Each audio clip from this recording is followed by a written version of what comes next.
Okay, so this is from the book Faithful Liar, written by Sophia Janell Taylor. It's available on Kindle and Barnes and Noble and blah, blah, blah. You can download it or you can order your own copy. Yes, my sister and brother, you got to get your own. Okay, so I'm going to try to lead up a little bit. There's a lot of drama going on between this guy named Giovanni. They call him G. He has a girlfriend named Crystal, but he's got a wife named Kim. Another Kim. Yeah. That's a good one. Right. Maybe I am in there. Right. No, I promise you. I promise you, if you read this book, I will get a phone call. I know it. I promise. I'll give you your money back if you don't find yourself in here. So, yeah, G has a girlfriend named Crystal. He's got a wife named Kim, and he has a sister named Shima, and all the stuff that hit the fan because G had been fooling around with Crystal on the side, and the wife, this is the explosion. All right. The wife's at the door, okay? She sees her husband's car at somebody's house, and he told her that he was somewhere else. So she's like, wait a minute, now I know that's his truck in the driveway because that's that dent that I kicked in it. So I know that's his truck. So she goes to the door, and boom. So he's in the house with his girlfriend about to leave, and he hears a bam, bam, bam, bam, bam. All right. So this is it. He's in the house. I'm going to try to not say the profanity. Oh, say the profanity. My daddy might be watching. Oh, okay. Damn. Damn. Edit already? We haven't even started. We got edit. What? Huh? No edits. No? No edits. Come on, man. It's up to you, but we're cool. What you want me to do? What? I like it. All right, look, I'm about to read. Okay, this is raw and uncut. Yes. This is Faithful Liar. Damn.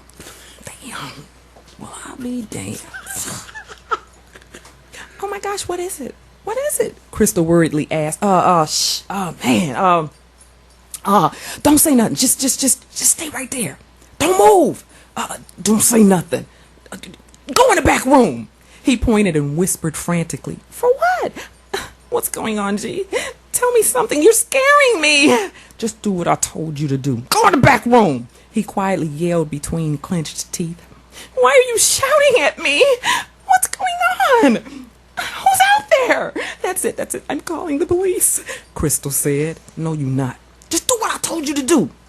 Get your ass in the back room. Bam, bam, bam, bam. Ding dong, ding dong. Giovanni? I swear to God, I'm going to start tearing shit up if you don't get your ass out of here. Bam, bam, bam, bam. Ding dong, ding dong. You either bring your ass out or I'm coming in, Kim yelled. That's it. You're scaring me. I'm calling the police. I don't know what's going on and you're not telling me anything and I'm really getting scared. And I'm not about to just sit here while you... Crystal mumbled and began walking towards the den to grab the phone. G interrupted her sentence. He grabbed her tightly by her shoulders and started shaking the crap out of her. Do what I told you to do, damn it. Go in the back room. Crystal started yelling and panicking so loud you would have thought she'd lost her mind. Meanwhile, Kim was outside getting more aggressive with every knock. Her knocks went unanswered, but she was hit with an idea and she dashed off to her car. She hit the remote to pop her trunk. She shuffled and moved items out of her way in search of something that would assist her with her B&E. By any means necessary, Kim was determined to get inside of that house. Meanwhile, Shima pulled up, jumped out, and tried her best to pull Kim away. She started yelling and begging Kim to calm down before the neighbors called the police. I don't give a damn, Kim yelled. Call him, hell. I'll call my damn self, she shouted at the top of her lungs. Oh, he gonna be the one to need the cops when I get to that ass. Believe that. Shit, this nigga got me twisted. Oh, but believe me, this here day, oh, this is a day he won't soon forget.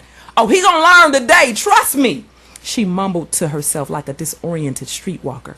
She soon came across the perfect tool. She discovered her car jack in the trunk of her Benz. Yeah, this'll work, she confirmed to herself, reaching for the jack's handle. She ran back up the stairs onto the porch, which stretched as wide as the front of the house, giving her better access to the picture window. Shima pulled at Kim, begging her to stop, but her anger wouldn't allow her to feel nor hear anything Shima said. Kim, you gon' mess around and go to jail. Kim, listen to me. I'm telling you, if the cops come, you're going to jail. And then who's gonna look after your kids? Kim, listen to me. You got kids that need you. You've got kids to take care of. Think about what you're doing, Kim. Stop and think before you go too far. Shima begged, but her voice was a distant whisper. Kim raised that jack handle with all her might and started swinging at the picture window. Just as the blows hit the glass, a loud, painstaking scream escaped and filled every ear in listening distance. Kim wasn't sure if the sound she heard were coming from her own mouth or elsewhere. Mentally, she was too far gone to know and way too determined to stop and figure it out. Apparently, 2 swings of the handle wasn't good enough. The window must have been made of double-sided tempered glass because it only cracked lightly. It created the beginning of a spider's webbed effect. Knowing she had more force to give, Kim wouldn't give up until the window was completely shattered. If she had to, she'd take the gun she kept in the secret compartment of her car and shoot her way inside. She was just that determined to gain entrance. Kim took that tool and beat the window like her life depended on breaking every piece out. This is for the times you lied. No. This is for the times I cried. This is for the pain I feel. For loving you so much and ignoring what's real. This is for you playing with my life. You should have left me alone and never asked me to be your wife. This is because I still love myself. And ain't no way in this world I'ma keep going through hell. I'ma make you feel what I feel when you do what you do. I'ma make you cry like a bitch by the time I'm finished with you. Ain't no escaping, no waiting, no baby, listen, I'm sorry. I'm so far past excuses. Wish I could leave because you're useless. But what the hell, I'm sincere. And I ain't going nowhere till they drag me up out of here. This time, Kim raised the tool and swung it from way back. She swung like she was batting for the Detroit Tigers, nearly knocking Shima's head off. Her anger had reached the point of no return, and she didn't have time to calm the screaming and heaving noises she heard ringing in her own ears. Her only goal was to get inside that house and get her hands on Giovanni. The thick glass finally gave way and crumbled like glass should when forced to do so. Kim cleared pieces from the framed edges with her newfound tool and placed one foot inside and then the other. Now able to look outside from inside, she finally noticed Shima standing there. For the first time since she'd arrived, Shima was now in her sight. It was like she had just arrived. Kim had been in such a zone until she hadn't realized that Shima had been standing next to her the whole time, begging and pleading with her to just walk away. For a brief moment, time stood still. Kim thought to herself, what am I doing? How did I get here? An overwhelming feeling of wanting to be home with her kids crept up inside of her. Kim envisioned herself lying in bed, snuggled up with them, reading one of their favorite books before they dozed off. She briefly had an if I could turn back the hands of time moment, looking at the sparkling, shiny pieces of glass that were lying on the floor. She then became aware of the blood trickling down her arm. She raised her arm and brought it closer to her view. She was so disoriented and out of it. She watched the blood drip from her elbow in slight confusion. What's going on? Why am I here? It was like this moment was stuck on pause, like this scene of her being inside this unfamiliar living room looking out at Shima had been placed inside of a frame she was unable to escape from. She was suddenly jarred back to reality by the present heaving and hollering noises that were coming from the back room of the first floor. Shima decided to join in the madness and climbed her way inside. She'd come this far, I might as well go all the way, she thought to herself. Besides, Giovanni is her brother, and she would have at least attempted to break up whatever transpired between the two of them. The heaving and the screaming heightened with every step they took. Not knowing what to expect, they both were getting more afraid the closer they came to the noise. Kim and Shima stopped and stared at one another before moving closer. They didn't speak any words but gave understandable, unspoken communication that said to one another, let's find out where that noise is coming from. They moved towards the sound and soon came face to face with it. Kim figured she was lightweight, losing a bit of her mind with every swing of that handle. Hearing the ringing sounds of crying and screaming that she assumed were coming from her own mouth. But she was wrong. Oh, she was so wrong.